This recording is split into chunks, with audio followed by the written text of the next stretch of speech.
940 dog if he gets it right, but he's just still learning how to race, and that's a good indicator from box 2. He's going to move up the track. He's got a vacant in 3, which is most probably going to assist him, but then he'll also help make the race for Come to Party, who should get a pretty clear, unimpeded run on the rail. And we've seen dogs tonight, when they've been left alone in front and have a favourable speed map, have really greeted the judge on numerous occasions tonight. So I think Come to Party, even though he's not favourite, gets all the favours with the main market rival, Poor Tonk, giving him a clean, unimpeded run to the corner. Just on Poor Tonk, Patch, on debut he was backed into $1.20, only went 30 and 24, but if you just watched it without knowing what the times were, you go, this dog's got a big future, and you thought it'd take him a few starts to really figure it out.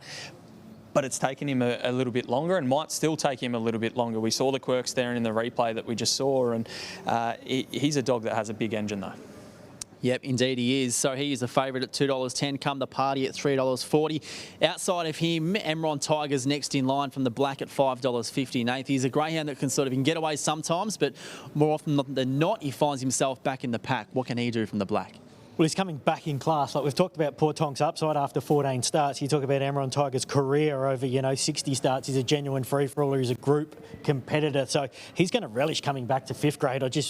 If he drew the red here, we'd be all over him. He'd be another best bet of the night for ours. But he's lacks early speed and he wants to get down to the fence. So most probably not the ideal recipe for success, but geez, he must be respected coming back to 5th grade company. He's the sort of dog that I think the small field will suit as well. You mentioned the races he's been in. Listen to the dogs that have beaten him. Smooth Plane, Poor Utility, Flying Zulu, Boracay Storm, Field Day, Vincent Bale, Zipping Hopkins, Zipping Grillis. Patch. That's a murderer's row of greyhounds there, but he's going to find it a little bit tough from the wider draw to get across. Poor Tonk, $2.10 from box 2. Nath, you happy to take on the favourite? Yeah, I am. I went 1, 2, 7 and 4. I think Come to Party is ideally drawn off the red. He's got a 29.40 PB at the track and distance, and he should get room to move early, as Poor Tonk tends to use a little bit of the track. So I settled with him over Poor Tonk, who's certainly got plenty of upside. He's just learning his craft and he's still a bit green in the field. For 3rd, number 7, Emron Tiger. I wish this dog drew near the inside. He's coming out of genuine free-for-all events and he's a class animal, so if he's close enough, he can certainly come over the top of him late. And then for 4th, number 4, Utrillo Bale, who's a strong type and another one who will benefit greatly from the small field. 1, 2, 7 and 4, my numbers. Sandown race 11. He's had a field day, has Nathan Rooney on the tip this evening. We'll see what he's got for the last couple of races. He's with the red here in Come the Party. Let's get upstairs. Dan Hibbard, race 11, Sandown Cup night.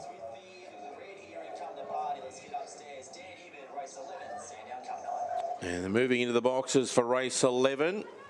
Thank you, Patch. They're moving in. Poor Tonk at $2.50, $2.70 Come to Party, $6 Emron Tiger.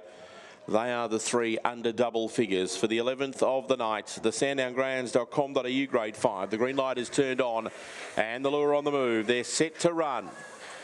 Ready and away. Flying out was Chivroy, is trying to carve over, does so, and getting badly checked was Poor Tonk and Utrillo Bale. Poor Tonk's up to his feet, chasing the field, but he's out of the race. Chivroy the leader. Spring Miles is right up there, and so is Emron Tiger in the middle. The 3 lengths to Come to Party starts to run on, and then came Utrillo Bale. Spring Miles reached the lead. Emron Tiger's trying to run him down. Spring Miles in front. Emron Tiger's got the inside run, is coming. Too late. Spring Miles wins it. Emron Tiger 2nd. Come to Party 3rd. Chivroy 4th. Next in was Utrillo Bale and Poor Tonk. Well, he got skittled at the start, but he made it into the pen. 29 and 60 is the run.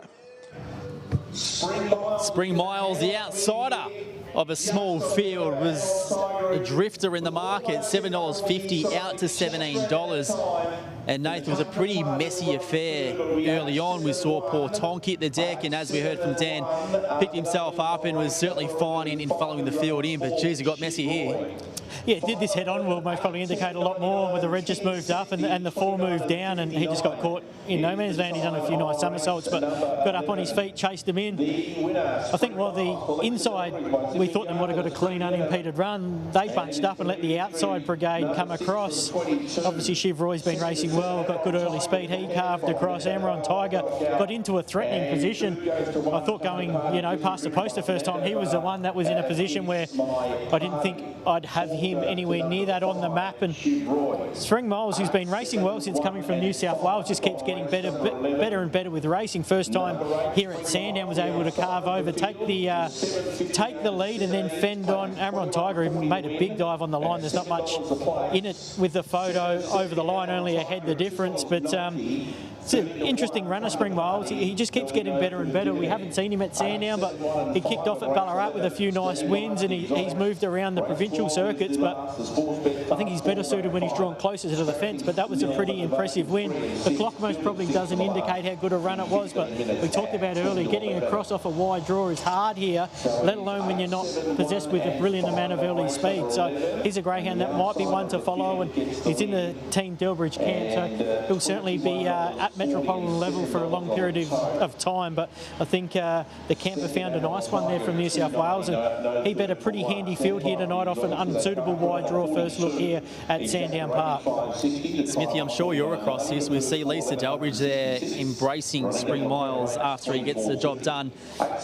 Whichever greyhound they have in a race, they've got to have the matching leads, don't they? And she's very, very strict on that. If you go to the track representing Team Delbridge and you don't do that, watch out. Lisa will be after you. I love that. There's plenty of superstition in sports, and greyhound racing is no exception, and it definitely looks better. I mean, I'm not going to expect everyone to do it, and I'm not going to expect everyone to have the full set of leads or anything like that, but when it is matched up, it's always a nice look, and pretty in pink is Spring Miles. Yep, indeed. And this greyhound's owned by a gentleman called Gary Black. Now, he teamed up with Team Delbridge to win a Sandown Cup going back a number of years. Zipping, help me out, boys. Yeah, no, Zipping was as far as I got off the top of my head too. Blue Rambo. Yeah, Blue Dog. Zipping Rambo. Rambo? Yep, bang on. I like how I get the colour before I get the name. Yeah, well, I don't know how. that's okay. Sometimes my brain just works in weird that's ways. all right. Sometimes wonderful, not often though.